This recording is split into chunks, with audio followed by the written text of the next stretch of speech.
Hello everyone, welcome to Sai Bhaskar's kitchen. ఈరోజు video వచ్చేసి గుళ్ళో ప్రసాదంగా చేసే పులిహోర అయితే చూపిస్తున్నా అండి. నేను చెప్పిన విధంగా చేస్తే మీకు చాలా కమ్మని టేస్ట్ చాలా బాగుంటుంది. తప్పకుండా ఒకసారి ఈ విధంగా ట్రై చేయండి. ఇప్పుడైతే ప్రాసెస్లోకి వెళ్దాం. దీనికోసం అయితే నేను ఒక 100 గ్రాముల వరకు చింతపండు నానబెట్టుకున్నానండి. నేను 1 కేజీ రైస్కి చూపిస్తున్నాను. ఎగ్జాక్ట్గా కేజీ రైస్కి 100 గ్రాముల చింతపండు కరెక్ట్గా సరిపోతుంది. దీన్ని ఇలా ముందుగానే నానబెట్టేసి మెత్తగా మంచిగా పేస్ట్ లాగా నానిపోవాలండి. నేను చూపిస్తున్నాను కదా వీడియోలో, ఆ విధంగా నానిపోయాక మంచిగా గుజ్జును అనేది సపరేట్ చేసేయండి చింతపండు పులుసుని. ఇది మరీ మనం చిక్కగా తీసుకోకూడదు, అలాగని పల్చగా కాదు. నేను చూపిస్తున్న ఈ కన్సిస్టెన్సీలో కరెక్ట్గా తీసి పెట్టుకోవాలి చింతపండు పులుసు. ఇప్పుడైతే నేను ఇలా, మీ దగ్గర వడగిన్నె ఉన్నా సరే అండి, చిల్లుల గిన్నె ఉంటుంది కదా, దాంట్లో అయినా, లేదంటే ఇలా తురుముకునే దాంట్లో నేనైతే ఇది సరిపోతుంది, తక్కువ క్వాంటిటీ కదా అని దీంట్లో వడగడుతున్నాను. ఇలా చేయటం వల్ల మనకేమన్నా అంటే చింతపండుకి ఉంటుంది కదా పైన తొక్కు, అది ఉన్నా లేకపోతే ఇలా చింతపండు కూడా సపరేట్ అయిపోతుంది. కరెక్ట్గా మనకి జ్యూస్ అనేది గిన్నెలోకి వెళ్ళిపోతుంది. చూసారా, ఈ విధంగా చింతపండు పులుసు అనేది తీసి పెట్టుకోవాలి. మనకి ఈ కన్సిస్టెన్సీలో ఉండాలండి, మరీ చిక్కగా కాదు, మరీ పలుచగా కాదు. ఇలా ఉంటే ఏంటంటే మనకి కరెక్ట్గా ఉడుకుతుంది. ఒక 10 నుంచి 15 నిమిషాల పాటు ఉడకాలి చింతపండు పులుసు. అలా ఉడికితేనే మనకి ఎక్కువ రోజులు నిల్వ కూడా ఉంటుందండి. అలాగే కరెక్ట్ టేస్ట్ వస్తుంది. ఏదో ఒక 5 నిమిషాలలో ఉడికించుకుందాం చిక్కగా తీసుకొని చింతపండు పులుసు అనుకుంటే అస్సలు అది పులిహోర టేస్ట్ ఉండదండి. ఇప్పుడైతే ఒక మందపాటి కళాయి పెట్టుకొని ఒక 3 స్పూన్ల వరకు ఆయిల్ వేసుకున్నాను. దీంట్లో ఇప్పుడు వచ్చేసి పల్లీలు ఒక 50 గ్రాములు ఉంటాయి. పల్లీలు అయితే వేసి వేయించుకుంటున్నాను. ఇవి ఫ్లేమ్ సిమ్లో పెట్టుకొని గింజ లోపల వరకు కూడా వేగే విధంగా వేయించుకోవాలండి. కొంచెం టైం పెట్టినా పర్లేదు. పైన మాడిపోతే మనకి పులిహోరలో వేసినప్పుడు క్రిస్పీగా తగలవు, మెత్తగా ఉంటాయి పల్లీలు. కొంచెం అదే ఫ్లేమ్ సిమ్లో పెట్టుకొని మంచిగా వేయించుకుంటే గింజ లోపల వరకు వేగి మంచి క్రిస్పీగా ఉంటాయి తినేటప్పుడు. ఇవి సగం వేగినాక పల్లీలు, శనగపప్పు అండి, ఒక గుప్పెడు శనగపప్పు, పచ్చి శనగపప్పు కూడా వేసి వేయించుకుంటున్నాను. ఇది మనం పులుసులో ఉడికించుకోమండి. ఈ పల్లీలు శనగపప్పు సపరేట్గా ప్లేట్లోకి తీసి పెట్టుకోవాలి. పులుసులో ఉడికించుకుంటే ఏంటంటే మనకి మెత్తగా అయిపోతుంది. తినేటప్పుడు ఆ పల్లి శనగపప్పు పంట కింద మెత్తగా తగులుతాయి. అలాగే మనకి ఇలా వేయించి సపరేట్గా తీసుకుంటే క్రిస్పీగా ఉంటాయి, చాలా బాగుంటాయి తినేటప్పుడు అక్కడక్కడ. ఇప్పుడు ఇవైతే వేగిపోయాయి. వీటిని ఒక ప్లేట్లోకి అయితే తీసేసుకుంటున్నాను. ఇప్పుడు అదే కళాయిలో ఇంకొక 5-6 స్పూన్ల వరకు ఆయిల్ వేసుకుంటున్నాను. ఈ ఆయిల్ మనకి చింతపండు పులుసు ఉడికించుకోవడానికి సరిపోతుంది. టోటల్గా కేజీ రైస్కి వచ్చేసి ఒక 50 గ్రాములు నుంచి ఒక 70 గ్రాముల వరకు నూనె పడుతుందండి. మరి ఎక్కువగా ఏం అవసరం లేదు, ఈ ఆయిల్ సరిపోతుంది.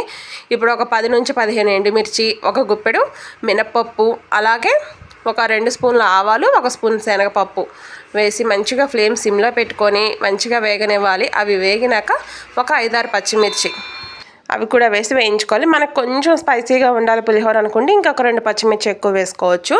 నేనైతే ఒక 5 పచ్చిమిర్చి ఇలా బారుగా చీలికల్లాగా కట్ చేసి వేసుకుంటున్నానండి.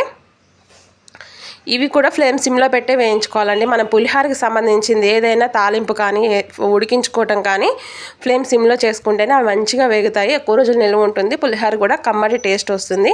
అలాగే ఒక గుప్పెడు కరివేపాకు, అలాగే ఒక సగం స్పూన్ వరకు పసుపు అండి.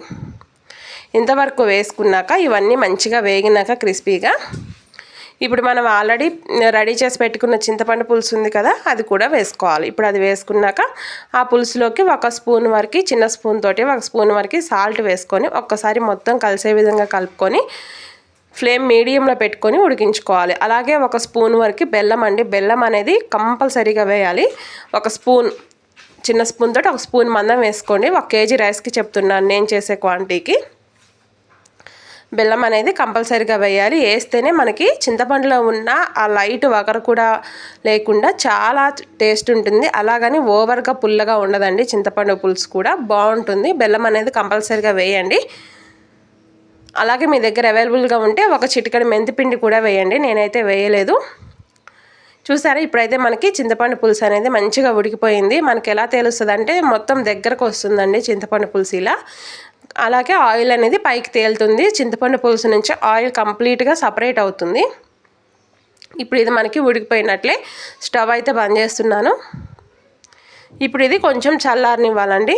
ఇక మనం సపరేట్గా పోపు ఏమీ వేసుకునే పని లేదు. ఇదే మనకి సరిపోతుంది రైస్ మొత్తానికి. రైస్ అనేది ఇలా పలుకులు పలుకులుగా మంచిగా ఉడికించుకోవాలి. అలాగని మెత్తగా ఉండకూడదు. మనకి మెతుకు అంటుకోకుండా ఇలా చూసుకుంటూ ఉడికించుకోవాలి. ఇలా రావాలి అంటే టిప్ ఏంటంటే రైస్ ఉడికించుకునేటప్పుడే పులిహోర కోసం దానిలో 1 లేదా 2 స్పూన్ల వరకు ఆయిల్ వేసి ఉడికించుకోండి. ఆయిల్ వేసి ఉడికించుకోవటం వల్ల మీరు పులిహోర చేశాక కూడా అలాగే రైస్ ఉడికినాక కూడా మనకి మెతుకు అంటుకోకుండా విడివిడిగా వస్తుంది. చాలా బాగుంటుంది. ఇప్పుడు వచ్చేసి ఒక 2 స్పూన్లు మామూలుగా నూనె వేస్తున్నానండి. 2 స్పూన్ల నూనె, ఒక గుప్పెడు పచ్చి కరివేపాకు వేసుకొని అలాగే మనం ముందుగా వేయించాం కదా పల్లీలు శనగపప్పు సపరేట్గా తీసి పెట్టుకున్నాం, అవి కూడా వేసుకోవాలి. అలాగే ఇప్పుడు కొంచెం నేనైతే ఒక సగం స్పూన్ వేస్తున్నాను పసుపు. చూసుకొని మళ్ళీ వేసుకోవచ్చండి. మరీ ఎక్కువ కలర్ ఉన్నా బాగుండదు. మనకి కలర్కి తగ్గట్టుగా పసుపు వేసుకొని అలాగే కొంచెం ఉప్పు కూడా వేసుకుంటున్నాను. ఫస్ట్ అయితే కొంచెం వేసుకున్నాను పసుపు ఉప్పు వేసుకొని ఒక్కసారి కలిపేసుకోవాలి. మనం ఇలా అన్నం గోరువెచ్చగా ఉండంగానే కరివేపాకు నూనె వేయటం వల్ల ఆ స్మెల్ అనేది రైస్కి పట్టి పులిహోర చాలా కమ్మటి టేస్ట్ వస్తుందండి. పచ్చి కరివేపాకు ఇలా అన్నంలో కంపల్సరీగా వేసి కలుపుకోండి, చాలా బాగుంటుంది. ఇలా కలిసినాక చూసుకోండి ఒకసారి. మనకి కలర్ ఓకే అనుకుంటే సరిపోతుంది. లేదు ఇంకొంచెం కలర్ కావాలి అనుకుంటే ఇంకొంచెం పసుపు వేసుకోండి. నేనైతే ఇంకొద్దిగా పసుపు వేస్తున్నాను. అలాగే ఇది వచ్చేసి దీంట్లో సీక్రెట్ రెసిపీ ఇదే అండి. ఓన్లీ ఆవాలు, పచ్చి ఆవాలు, మనం వేయించుకునేది కూడా లేదు. ఆవాలు ఇలా మిక్సీ వేసుకోండి మెత్తటి పౌడర్ లాగా. అది 1 స్పూన్ మందం వేసుకోండి. కరెక్ట్గా 1 స్పూన్ చాలండి, మరీ ఎక్కువ అవసరం లేదు. చిన్న స్పూన్ తోటి 1 స్పూన్ వేసుకుంటే చాలు. చాలా కమ్మటి టేస్ట్ వస్తుంది. మనకి ఇంగువ లాంటివి కూడా అవసరం లేదు. చాలా బాగుంటుంది పులిహోర టేస్ట్. తప్పకుండా మీరు ఈసారి పులిహోర చేసేటప్పుడు ఆవాలు అనేది 1 స్పూన్ మిక్సీ పట్టుకొని వేసుకోండి, చాలా బాగుంటుంది. మీకే తేడా తెలుస్తుంది. ఇప్పుడు చూసారు కదా, ఈ కలర్ అనేది సరిపోతుంది. ఇప్పుడు మనం ఉడికించుకున్న చింతపండు ఉంది కదా, ఇంతవరకు వేసేసుకోండి. ఇంతవరకు కంపల్సరీగా పడుతుందండి.